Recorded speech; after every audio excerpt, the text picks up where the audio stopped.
Hi, Genki Call here with your Soulforge offerings for the week of September 4th, 2023. Now, my understanding is it's been over 500 days since we were last in Blighted Lands, and if, like me, you are caught on the on this final task to get it to power level 26, you will now be able to get this done. Now, I did have the weapons. The one I was missing is this one. You have to have it fully upgraded, and I don't have the Forge Scrolls or the Orbs to do it. So now I'm going to be able to get my power level up. So let's start with the new weapon. Don't craft it if you're going to be doing the event. The new weapon in the shop here for Invasion, you can get it for tier 3. That's 90 plus 150. That's 240 gems. You can get this instead of spending your hard-earned diamonds on it. The Gatekeeper. The Gatekeeper is going to explode red gems, grant a random status effect to all demon allies, then summon a demon troop. This is significant because it's the only explodey weapon we have in Blighted Lands, and personally I plan to use it for the Underspire, probably, maybe. Let's see what kind of upgrades it has. Hold on. Upgradable, and that was... I have a few I need to upgrade here. Hold on, what was the Gatekeeper? Upgrade, let's see what we've got. Well, not a whole lot. But, you know, it does have something to break barriers and steal a little mana, has a chance to summon something if you've got an empty spot. So it's really the colors that it uses and the explosion that it makes that interests me, not so much the other parts of it, though I love the summons and whatnot. Anyway, let's get into the rest of the Soulforge. I haven't looked in here. I don't know what we have. So should we go over... Yeah, let's go over weapons first since we were already talking about them. The Fire Staff, this is one of those cheap 75 diamond ones. Does damage to an enemy, double damage if there's a firestorm, and creates a firestorm. Yeah, that's nice. Next we have Death Spire. This is going to do damage to all enemies boosted by enemy towers. Yeah, which is really only going to be useful during invasion, but next up is the Soul Reaver. Damage to an enemy boosted by Blighted Lands allies, and create a mix of 6 red and purple gems for each Blighted Lands ally. That's a fantastic combo for this particular, kingdom. Another cheapo one. This one is going to remove all red gems, deal damage to an enemy boosted by gems removed. If the enemies from Blighted Lands or the battles in Blighted Lands deal double damage. Just your general run-of-the-mill 75 diamond one. Next is the Doom Staff, which I personally cannot afford to upgrade, but it's here. Create yellow gems, 4 yellow gems, plus 1 per tempering level. So you can get up to, up to 14 yellow gems if you have it fully maxed, and then gives armor to all red allies. If the enemy has a Doom, eliminate all armor from a random enemy.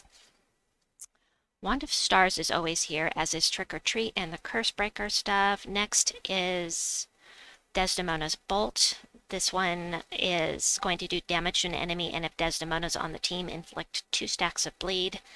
And also 75 diamonds. And finally, the Gatekeeper, which I already told you, don't craft it here. No reason to spend 200 diamonds when you can get it for your gems, and you're probably going to buy that 3rd tier anyway. As for troops, let me go over these real quickly here and see if we have anything really mind-boggling in here. Moonrabbit. Moonrabbit, if you are missing it for your Divinish Bala team, this is super, super good with Divinish Bala and some Beast teams that I really like. I'll add in my Hatiran Scroll team uses this. It is empowered with starts battle with full mana, convert blue gems to yellow. Would you want to spend your gems on it? I don't know. But the option is there if you are interested. What I'm looking for is anything really notable like Chalcedony or really every time what I'm looking for is what's her name? His name. its name. Centurigon. That's what I was looking for. Alright, so for legendaries, we have Venoxia. I love my Venoxia. She creates 9 green and 9 blue gems, which means that she can loop and does true damage to all enemies, which is great. She's really good paired with Queen Beatrix, because Beatrix will take the blue gems, and Venoxia can take the green gems. It's just, well, Beatrix can take both, but you know what I mean. And then she poisoned a random enemy on 4+ gem matches, which, you know, if you have some kind of spell that gets a boost off of that, is super nice. Gloomleaf is going to steal armor and 5 attack from all enemies, and he's immune to status effects and reflects 50% of skull damage. He has no skull damage reduction, but he is stealing armor from all enemies. So he can last up there for a little while, and if you are high tier in an event, he will kick your rump if you use skulls on him because of that skull reflect. He will decimate your team. Oh, Behemoth.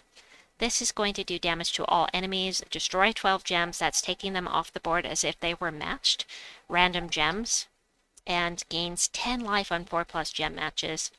I don't tend to use Behemoth because the ability to loop is not really there, but it does do damage to all enemies.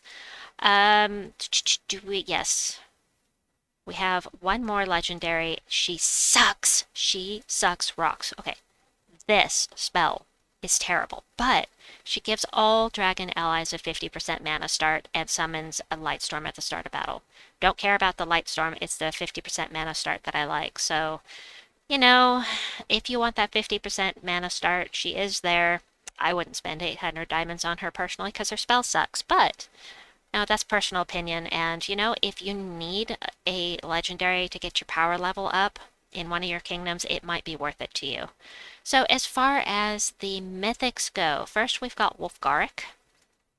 This guy's going to do damage to an enemy boosted by Wargear allies. You don't really need to take it with a Wargear team. You're going to get 4 extra damage per Wargear on your team. It doesn't add up to that much. If the enemy dies, devour a random enemy. Unless they are immune to devour, or unless you're fighting Enraged, Kurandara, a Doom, or Leonis Tower. Yeah. So he himself is immune to devour unless he gets stunned or cursed. Next up, Zathenos is always here. Vashtagon used to be a big deal because he curses a random enemy anytime you match brown gems. Can be great to run with High King Irongut or anything that devours, or if you need to curse the enemy for some other reason. His spell, though, devour an ally, then summon a demon if the ally is devoured. That's because you're not always going to be able to devour them. For instance, he is immune to devour himself, so unless he's stunned or cursed, he can cast on himself and just you don't have to remove anything from your team. Does true scatter damage boosted by my life. So every time you're devouring one of your teammates, you're calling in a new troop, and you're increasing his life, which means you're increasing his scatter damage. It's not a gimmick everyone likes to use, and I generally don't use him for that purpose. I use him for the curse. But there are much better troops, in my opinion, that can do that curse for you nowadays. There are legendaries that will do it, and do it better, because they're not just cursing, curse and burn, or curse and something else I can't remember now, just in the underworld. So next up, these two are always here, always here. Scoprio. When you compare it to Scorpius, it's not that great. Here's what it does. True damage to one enemy. Inflict poison and 3 stacks of bleed on them. If they are already poisoned, there's a 50% chance to kill them. I can't help comparing it to Scorpius. Yeah, Scorpius, right? Because 100% chance to kill if they are poisoned. Now this is only 50%. So do with that info what you will. He has skull damage reduction by 30%. He poisons enemies when doing skull damage if for some reason he ends up at the front of the team, and you know, give some extra attack to green allies when you match green gems. Aquaria is another one I can't help comparing to other troops because Aquaticus does it better. This one does splash damage to 3 random enemies boosted by submerged allies.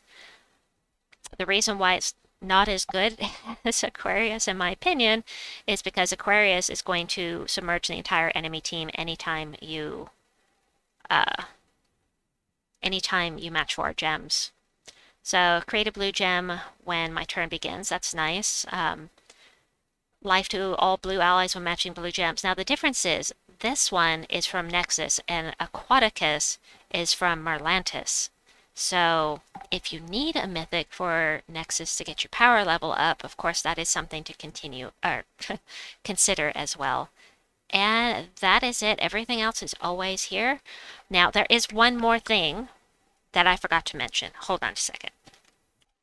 There are 97 mythics remaining in this cycle. We just started a new mythic cycle in the Soulforge, so everything you see here, any of these could come up next week. It may be all stuff you already have, or it could be one of the troops that you want the most. So keep that in mind when you're deciding what to craft this week. Anyway, now that is the end of the video. I hope that you enjoyed it. Have a wonderful day or night wherever you may be, and we'll see you soon. Bye-bye!